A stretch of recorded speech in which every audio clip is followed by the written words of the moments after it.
में मस्जिद में जो अटैक हुआ है ये एक किस्म से एक टेररिस्ट अटैक है मस्जिद के ऊपर और 6 दिसंबर कंटिन्यू हो रहा है और वहां पर शिंदे और फडणवीस की बीजेपी की सरकार है और उस सरकार की वजह से ये सब हमले मस्जिदों पर किए जा रहे हैं। मस्जिद के अंदर घुसकर कुरान शरीफ की बेहुरमती की गई, मस्जिद के अंदर डिसिक्रेशन किया गया, मस्जिद के अंदर जलाया गए जानिमाज़ों को। जो वहां पर मुसलमानों के घर थे, घरों में घुसकर उनके जेवरात और पैसों को लूटा गया और अब पुलिस तमाशाई बनी बैठी रही। तो ये पूरा एनकरेजमेंट दिया जा रहा है एक किस्म से, इनडायरेक्टली या डायरेक्टली बोलिए, वहां की बीजेपी और शिंदे सरकार की तरफ से। इसीलिए इन तमाम लोगों की हिम्मतें बुलंद हो रही हैं। आप बताइए कि हम विश्वगुरु बनना चाह रहे हैं और मस्जिद के ऊपर खड़े होकर आप डेमोलिश करने की कोशिश कर रहे हैं। हम विश्वगुरु बनना चाह रहे, थर्ड इकोनॉमी बनना चाह रहे और मस्जिद के अंदर घुस के आप कुरान शरीफ को जला रहे हैं। कौन सा विश्वगुरु, कौन सी ये बातें कर रहे हैं? डेलिब्रेट टारगेटिंग है मुसलमानों के और रिलीजियस प्लेस की। इसको इस बात को साबित करता है। केस बुक करें, कितनों को अरेस्ट करें आप? हर वक्त यहां पर पिछले 8 महीने से उठा के देख लो, महाराष्ट्र में मस्जिदों को टारगेट किया जा रहा है और वहां की सरकार कुछ नहीं कर रही है, खामोश तमाशे बने बैठी हुई है।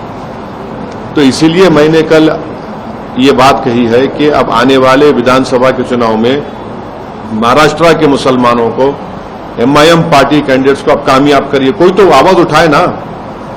वो जो पार्टीज बोल रहे थे मॉरल विक्ट्री, अब तो मुंह से निकल रहा भी नहीं इस हमले के बारे में उनके मुंह से। मस्जिद में जो अटैक हुआ है ये एक किस्म से एक टेररिस्ट अटैक है मस्जिद के ऊपर और 6 दिसंबर कंटिन्यू हो रहा है और वहां पर शिंदे और फडणवीस की बीजेपी की सरकार है और उस सरकार की वजह से ये सब हमले मस्जिदों पर किए जा रहे हैं।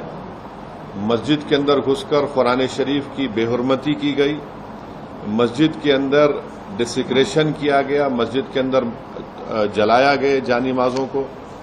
जो वहां पर मुसलमानों के घर थे, घरों में घुसकर उनके जेवरात और पैसों को लूटा गया और अब पुलिस तमाशाई बनी बैठी रही। तो ये पूरा एनकरेजमेंट दिया जा रहा है एक किस्म से, इनडायरेक्टली या डायरेक्टली बोलिए, वहां की बीजेपी और शिंदे सरकार की तरफ से। इसीलिए इन तमाम लोगों की हिम्मतें बुलंद हो रही हैं। आप बताइए कि हम विश्वगुरु बनना चाह रहे हैं और मस्जिद के ऊपर खड़े होकर आप डेमोलिश करने की कोशिश कर रहे हैं। हम विश्वगुरु बनना चाह रहे, थर्ड इकोनॉमी बनना चाह रहे और मस्जिद के अंदर घुस के आप कुरान शरीफ को जला रहे हैं। कौन सा विश्वगुरु, कौन सी ये बातें कर रहे हैं? डेलिब्रेट टारगेटिंग है मुसलमानों के और रिलीजियस प्लेस की। इसको इस बात को साबित करता है। केस बुक करें, कितनों को अरेस्ट करें आप?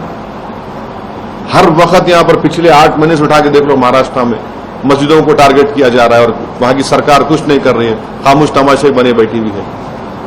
तो इसीलिए मैंने कल ये बात कही है कि अब आने वाले विधानसभा के चुनाव में महाराष्ट्र के मुसलमानों को, एमआईएम पार्टी कैंडिडेट्स को अब कामयाब करिए। कोई तो आवाज उठाए ना।